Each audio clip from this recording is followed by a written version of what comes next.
Hey, it's Nerd Dad Brad, and welcome to Lunch Break Reviews, your weekly bite-sized breakdown of movies, TV, and comics. Every Sunday, I take one title, dig into what the internet is saying about it, and rate their takes using the haterade scale from sweet lemonade to full-blown toxic fandom. Then I'll serve up my own review using the lunch break point system, plot, acting, entertainment, visuals, and rewatchability will all be judged, and see where I rank among the big guys. IMDb, Letterboxd, Rotten Tomatoes, and Metacritic. So whether it's a masterpiece or microwave trash, I'll help you decide if it's worth packing in your lunch tomorrow. So let's see what's in the brown bag of goodness this week. Well, I had a couple of choices here. I could go for Megan 2.0 or I could go for F1. I went for F1. Since I'm going to see Megan 2.0, so there might be an extra episode. I don't know yet. We'll figure that part out. But F1, let's talk a little bit about the breakdown, the creatives and the synopsis of the movie. We're going to start with the quick synopsis. Is a Formula One driver comes out of retirement to mentor and team up with a younger driver. It goes a lot more deeper than that, but that's okay. This is written and directed by Joseph Kosinski from Top Gun Maverick, Only the Brave Oblivion, and from Tron Legacy. Also written by Aaron Kruger, who also wrote Top Gun Maverick, The Ring, and Arlington Road. The IMDb top stars is Brad Pitt, plays Sonny Hayes. You know him. I probably don't need to say this, but he's mostly known for, according to IMDb, for Fight Club, Mr. and Mrs. Smith, Moneyball, and 12 Monkeys. Damson Idris is Joshua Pierce. And he is known for Snowfall, F1 Farming, and Outside the Wire. Javier Bardem plays Ruben Cervantes. And he's known for Skyfall, No Country for Old Men, The Sea Inside, and Beautiful. Carrie Condon plays Kate McKenna. And she's known for The Banshees of Inisherin, Unreleased, Captain America Civil War. She is the voice of Friday, as Tony Stark's new AI voice, and Bad Samaritan. And to top this all, I got Tobias Menzies, plays Peter Banning from Manhunt, You Hurt My Feelings, The Crown, and Outlander. Okay, so let's go right into all this. I want to see what the critics are saying. So we're going to start with Monty Lee Stromer from MovieRealist.com. Says, F1 didn't set out to beat me over the head with facts and numbers, yet included me on a thrilling, if abbreviated, tour of the circuit, helping build the momentum to the big finish. All right. Dominic Griffin from Looper.com says, F1 didn't set out to beat me over the head, and I erased that one because I screwed up. He did not say that. Anyway. Moving on, Lisa Johnson Mandel from AtHomeInHollywood.com. It's just what the box office doctor ordered. Fast pace, dazzling star power, spectacular cinematography, a little romance, thrills, suspense, action, and a fine payoff, in addition to an opening for a sequel. Next, Brandon Avery, Just M Opinion Reviews. F1 the movie is everything. This film is for everyone, old and young, and will be remembered as one of the greatest sensations you have ever had at the movies. Amelia Harvey from Frame Rated. However, sit back, turn your brain off, and it's easy to enjoy F1 the movie. But it's less a film and more a glossy, expensive advert full of fast cars, a cool soundtrack, and Brad Pitt at his charismatic best. And finally, Amy Nicholson from the Los Angeles Times says, the pleasures of F1 are engineered to bypass the brain.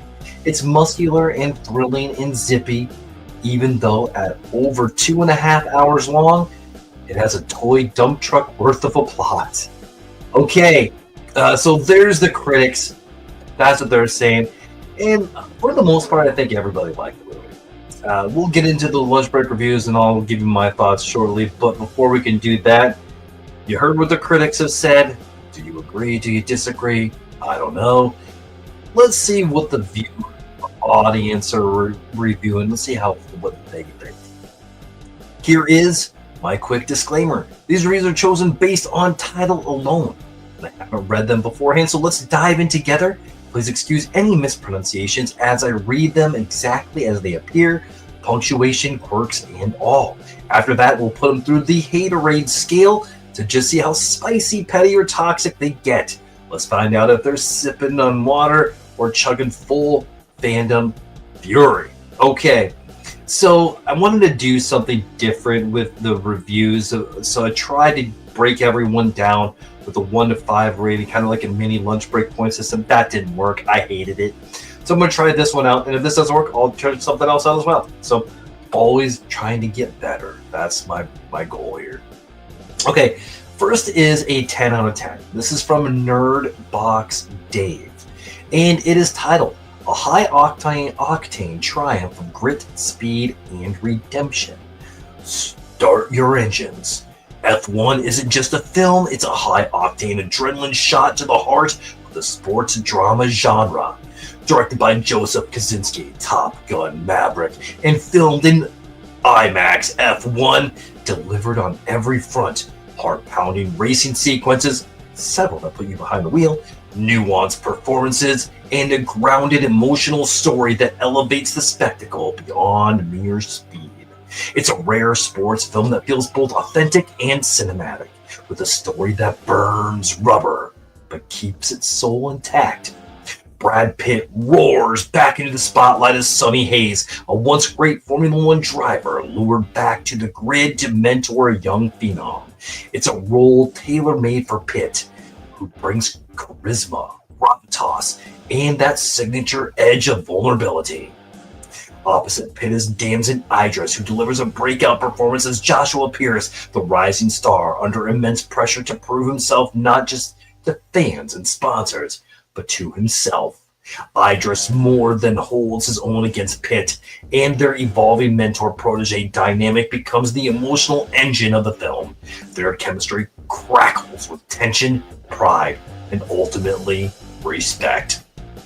Created in collaboration with the FIA, this film feels like a fully immersed experience in the world of Formula One.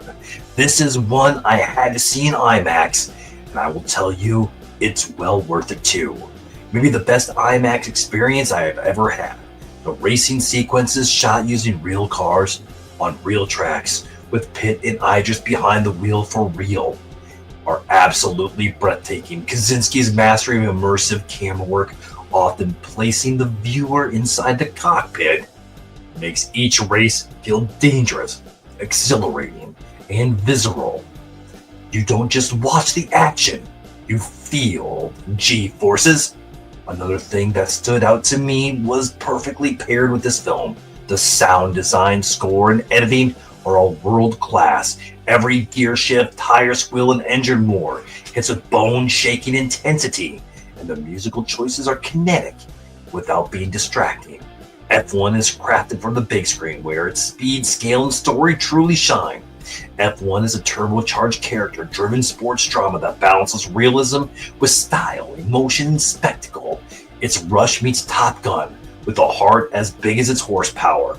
Whether you're a die-hard Formula One fan or a newcomer to the sport, this is one cinematic ride you won't forget and easily cracks my top 5 films of the year. Okay, now it's time for the haterade scale. So what this is, 4-level system to judge the spice and snark in the review. Not all reviews are created equal, remember. Some sip sweet lemonade, others chug chaos. This is how we separate the calm critiques from the unhinged hot takes. Okay, level 1. 4 levels. 1 is lemonade. 2 is classic haterade. 3 is a double shot of dumbass. And 4 is toxic fandom. So right away in this review, well done. Like the movie. There's not really much haterade here. Called out all the good things. So for you, Nerdbox Dave, you get some lemonade. Sweet, sometimes sour, but mostly refreshing. All right.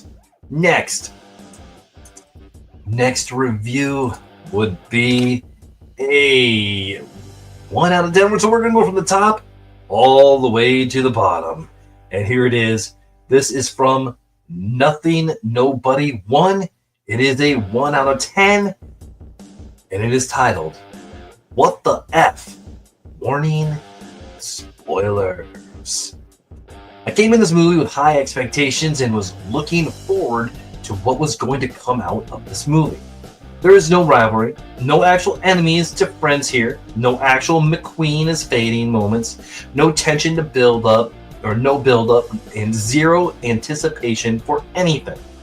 Nothing happens but consistent failures, which I have to say is realistic but so dramatic. They are in hospital beds for more than they are having a conversation with more than 12 lines. The script was so straightforward, and sometimes they drop in a random quote that you can tell is forced. Nothing felt natural. Is it bad that I wanted something crazy to happen, like for a bad accident, and then they don't recover from it? J.P. Dameson apparently can't survive a burning vehicle with a scratch. Anyway, the movie was for the F1 fans, and the guys, LMAO, definitely wasn't the target audience. I have zero idea what they're thinking other than Damson is fine, but I wanted more context on a lot of things. Plus, women in the movie being placeholders was so weird. Man, I disagree with almost everything in this review. But okay, let's take a look here. Let's take a look. First level is lemonade, sweet, sometimes sour. This guy was kind of definitely some hatery there. Salty, sharp, and maybe a little too confident.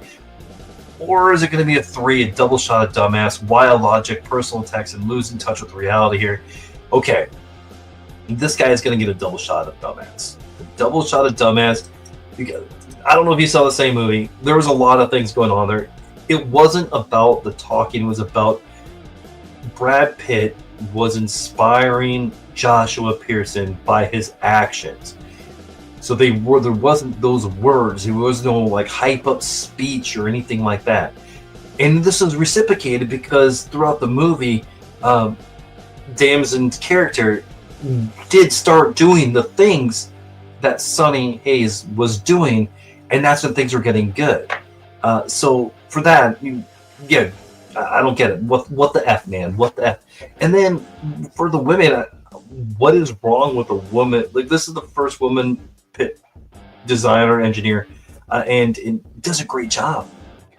Carrie Condon was fantastic in this movie, and I thought she fit very well. So you get a double shot of dumbass for your review. Nothing Nobody 1. Next, I have a 3 out of 10. So this will be somewhere in the middle. This is the warning spoilers from Vengeance 20, and it's titled F Yawn. Not 1, but Yawn. Okay. So, I've seen this advertised a few times and thought it looked like it might be good. How wrong was I? In the 1990s, Sonny Hayes was Formula One's most promising driver until an accident on the track nearly ended his career. 30 years later, the owner of a struggling Formula One team convinces Sonny to return to racing and becomes the best in the world.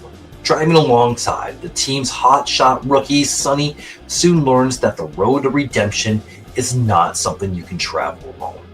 I found the film to be mostly bland and overly long, at 2 hours and 27 minutes, 147 minutes, and sluggish, drawn-out pacing. The film was somewhat of a chore to get through. The plot is bland and not exciting, and there is no real stakes. In fact, the plot is not engaging at all, and you find yourself going through the motions as you watch. The color palette of the film alone would put you to sleep. The plot is so simple. It makes you question why the film had to be as long as it was. It could have easily been 1 hour and 30 minutes, 90 minutes long, without credits, of course, and still have achieved what it needed to. Compared to Gran Turismo, this pales drastically in comparison. Faster pacing and more of an engaging story would have helped this film too. Saying that, the cinematography was ace. The racing, the action, and even some of the eye candy we got were great and did sort of make up for over-bloated and overstretched storyline. The ending was good, but the time you got to it You just want it to be over. The actors done well with their roles, but again, like the story, the characters themselves could have been more engaging. Overall, it's a bland, overbloated, disengaging, near 2.5 hours mess of a film with a boring, half-baked story. Aside from some action and eye candy, it simply wasn't enough to salvage this visually boring product placement of a film. Okay. On the haterade scale, again, 1 is lemonade, 2 is classic haterade, 3 is a double shot of dumbass, and 4 is toxic fandom. This guy isn't toxic. He's calling some things out. I disagree with a lot of it. The length, I had no problem. My 15 and 13-year-old daughters even liked the movie. I bet this person saw it in a traditional movie screen. This movie, you need to see in as big of a screen as possible. You need to see it I saw it in the B&B Theaters grand screen and in Screen X, and it was awesome. Like, there was times you felt like you were in there. I'm sure it'd be great in IMAX. I think that's the format that you really, really need to see it big, loud, puts you in the seat. And for me, movie fog means a lot. So if you can't get me into your movie, I'm going to hit it. I'm not going to like it as much. So I think this person just could not get into it for whatever reason it was. I think the length was fine. I thought it actually went pretty quick. But where's this person going to be? I think this is going to be some classic haterade.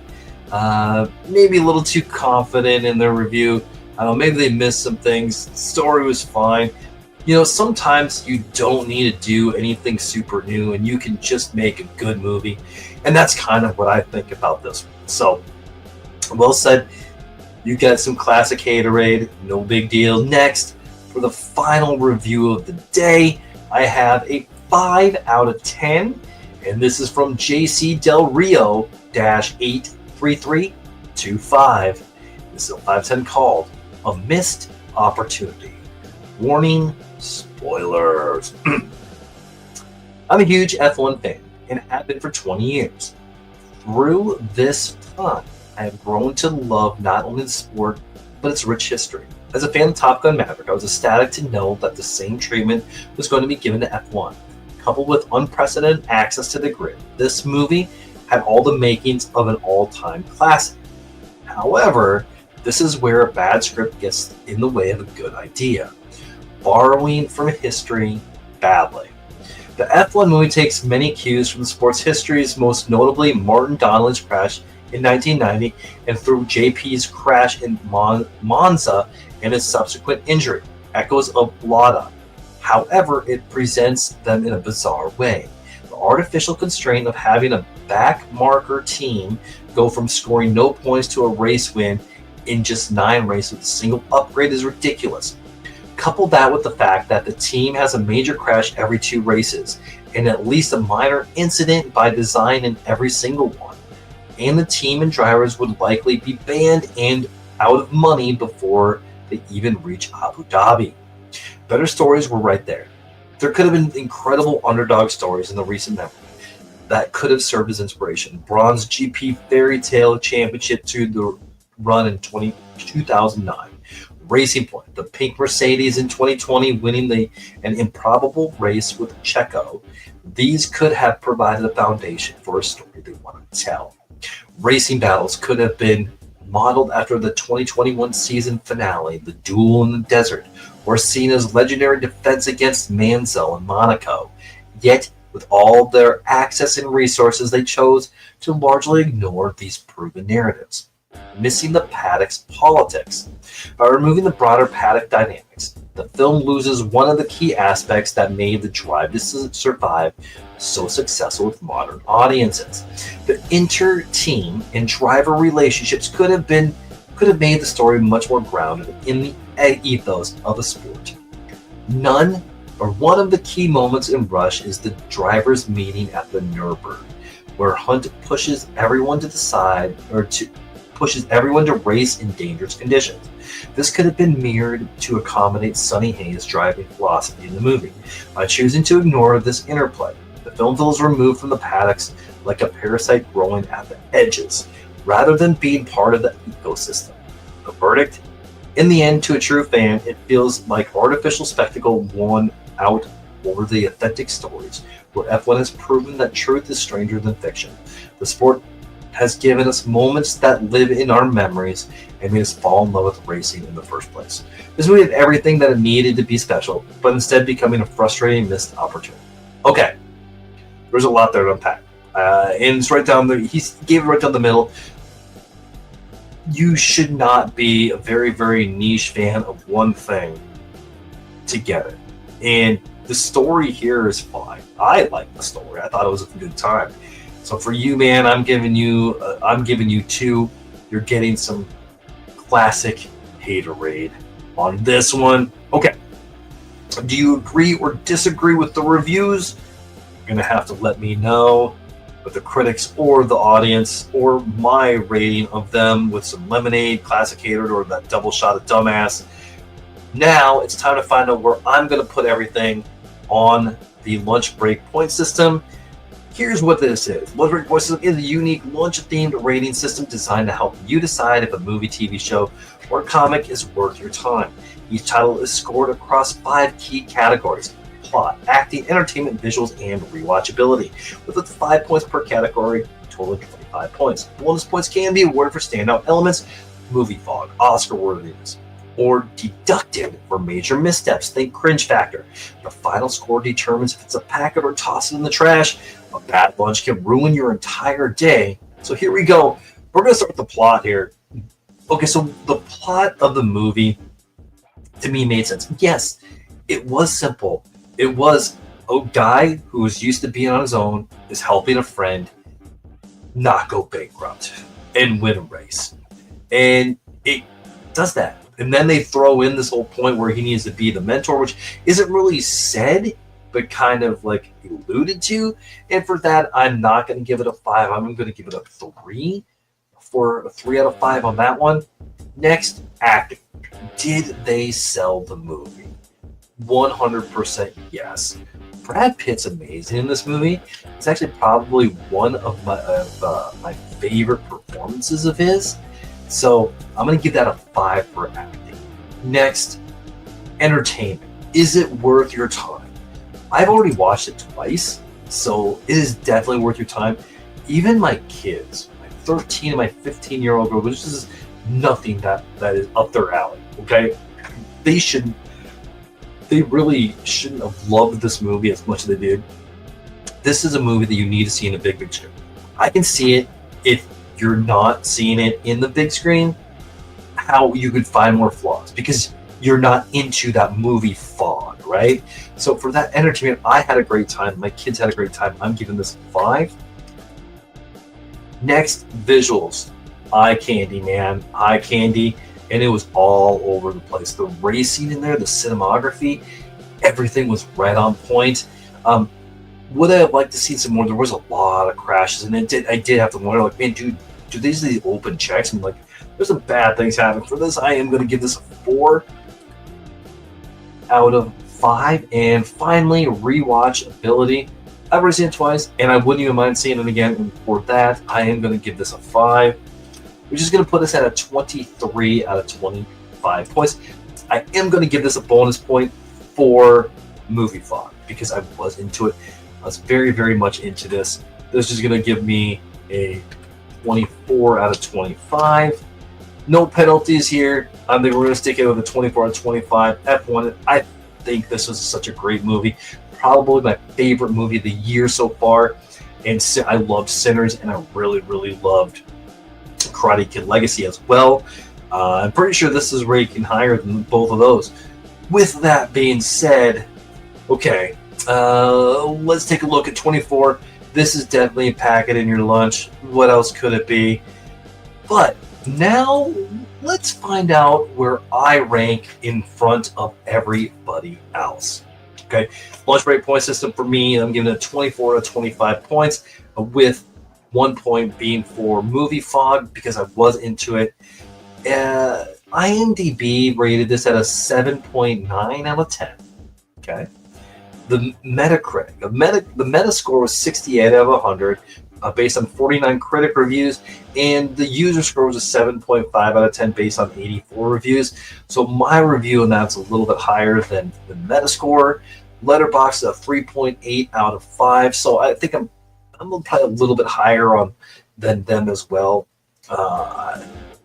The tomato meter here, the Rotten Tomato, the tomato meter is at an 83%, but the popcorn meter is at a 97%. So I think I'm right in line with the popcorn meter. So a lot of the audience was saying, I think I probably liked it a little bit more. But for me, if the movie has good movie fog and I'm with my kids and they really enjoy the movie too, it just makes it just such a better experience, which is exactly what the movie's supposed to do.